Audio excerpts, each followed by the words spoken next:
2025 നടന്ന PSC എക്സാമുകളിൽ ചോദിച്ച current അഫയേഴ്സുകളാണ് ഇന്ന് ചർച്ച ചെയ്യാൻ പോകുന്നത്.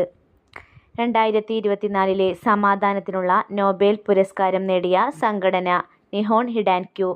70ാമത് നെഹ്റു ട്രോഫി വള്ളംകളി മത്സരവിജയി കാരിച്ചാൽ ചുണ്ടൻ. 2025 പ്രഥമ ഖോ-ഖോ ലോകകപ്പ് വേദിയാകുന്ന രാജ്യം ഇന്ത്യ. ആയുഷ്മാൻ ഭാരത് പ്രധാനമന്ത്രി ജൻ ആരോഗ്യ യോജന ഏത് പ്രായപരിധിയിലുള്ളവരെയാണ് ഉൾക്കൊള്ളിച്ചിരിക്കുന്നത്? 70 വയസ്സിന് മുകളിലുള്ള എല്ലാവരെയും. ലഞ്ച് ബെൽ പദ്ധതി ആവിഷ്കരിച്ച സംസ്ഥാനം കേരളം. മൊബൈൽ ഫോണിന് അടിമപ്പെടുന്ന കുട്ടികളെ മോചിപ്പിക്കാനുള്ള കേരള പോലീസ് പദ്ധതി കൂട്ട്. 2024 പാരീസ് ഒളിമ്പിക്സ് ഹോക്കിയിൽ വെങ്കലം നേടിയ ടീമിലെ മലയാളി താരം PR ശ്രീജേഷ്. 2024 ഒക്ടോബറിൽ ബ്രിക്സ് ഉച്ചകോടി നടന്നത് കസാൻ, റഷ്യ. സ്ത്രീകൾ സർക്കാർ ബസ്സുകൾ സൗജന്യയാത്ര നൽകുന്ന പദ്ധതിയായ മഹാലക്ഷ്മി സ്കീം നടപ്പിലാക്കിയ സംസ്ഥാനം തെലുങ്കാന.